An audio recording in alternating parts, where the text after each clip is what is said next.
राधे राधे। प्रेरणा का स्रोत।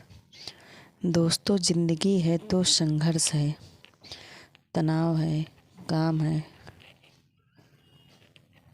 खुशी है, डर है, लेकिन अच्छी बात यह है कि ये सभी स्थायी नहीं हैं।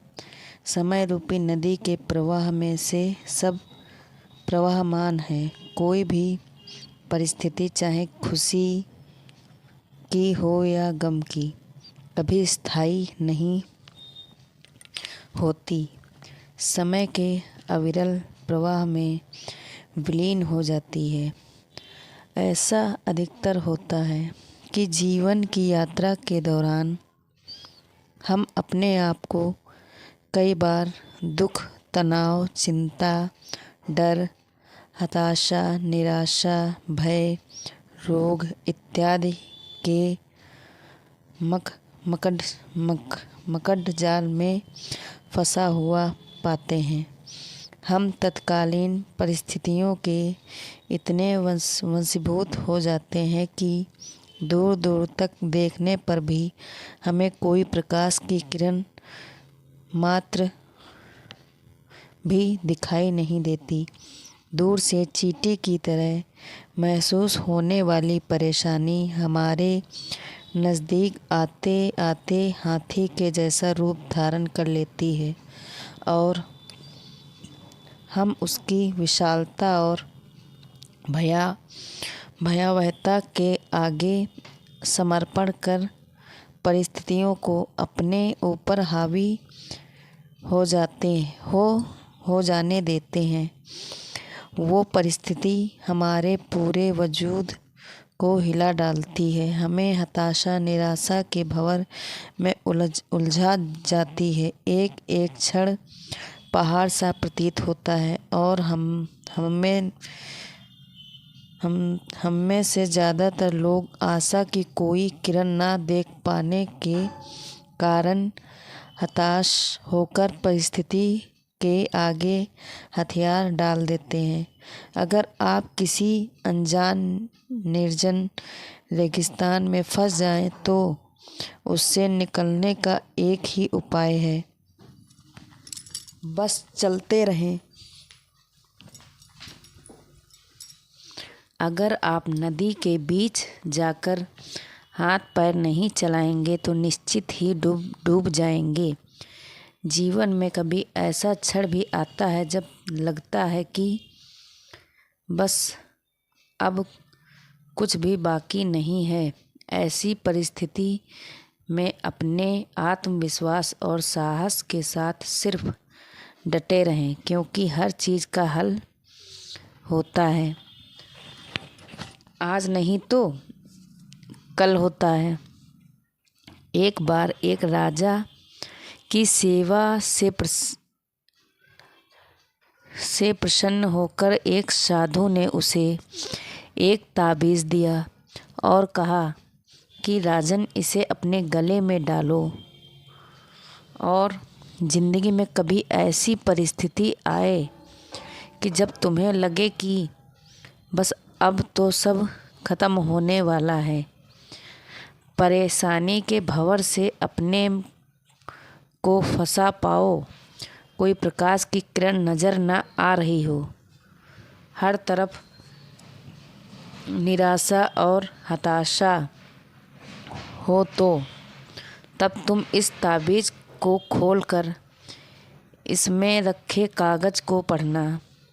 उससे पहले नहीं। राजा ने वह ताबीज़ अपने गले में पहन लिया।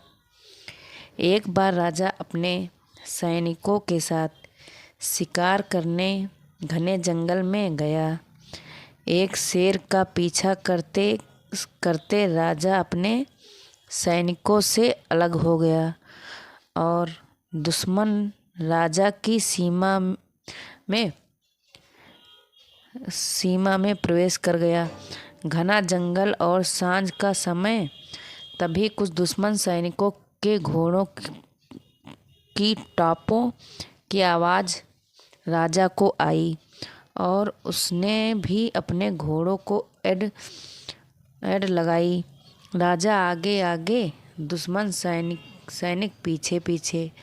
बहुत दूर तक भागने पर भी राजा उन सैनिकों से पीछा नहीं छुड़ा सका। भूख प्यास से बेहाल राजा को तभी घने पेड़ों के बीच में एक गुफा सी दिखी। उसने तुरंत स्वयं और घोड़े को उस गुफा की आड़ में छुपा लिया और सांस रोक कर बैठ गया। दुश्मन के घोड़ों के पैरों की आवाज़ धीरे धीरे पास आने लगी। दुश्मनों से घिरे हुए अकेले राजा को अपना अंत नजर आने लगा। उसे लगा कि बस कुछ ही क्षणों में दुश्मन उसे पकड़कर मौत के घाट उतार देंगे। वो जिंदगी से निराश हो ही गया था कि उसका हाथ अपने ताबीज पर गया और उसे साधु की बात याद आ गई। उसने तुरंत ताबीज को खोलकर कागज से बाहर निकाला और पढ़ा। उस पर्ची पर लिखा था, यह भी कट जाएगा। राजा को अचानक ही जैसे घोर अंधकार में एक ज्योति की किरण दिखी। डूबते को जैसे कोई सहारा मिला। उसे अचानक अपनी आत्मा में अकथनीय शांति का अनुभव हुआ। उसे लगा कि सचमुच यह भयावह समय भी कट ही जाएगा। फिर मैं क्यों चिंतित हूँ? अपने प्रभु और अपने पर विश्वास रख। उसने स्वयं से कहा कि हाँ, यह भी कट जाएगा। और हुआ भी यही। दुश्मन के घोड़ों के पैरों की आवाज़ पास आते आते दूर जाने लगी। कुछ समय बाद वहाँ शांति छा गई। राजा रात में गुफा से निकला और किसी तरह अपने राज्य में वापस आ गया। दोस्तों, यह सिर्फ किसी राजा की कहानी नहीं, यह हम सब की कहानी है। हम सभी परिस्थितियों, काम, तनाव के दबाव में इतने जकड़ जाते हैं कि हमें कुछ सूझता नहीं है। हमारा डर हम पर हावी होने लगता है। कोई रास्ता, समाधान दूर दूर तक नज़र नहीं आता। लगने लगता है कि बस अब सब खत्म।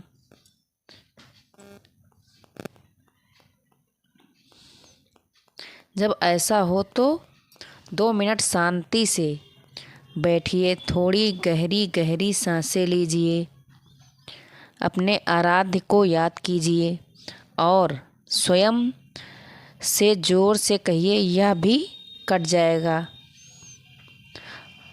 आप देखिएगा एकदम से जादू सा महसूस होगा और आप उस परिस्थिति में उबरने की शक्ति अपने अंदर महसूस करेंगे।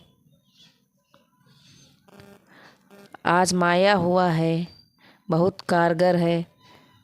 आशा है जैसे यह सूत्र मेरे जीवन में मुझे प्रेरणा देता है, आपके जीवन में भी प्रेरणादायक सिद्ध होगा। धन्यवाद। राधे राधे।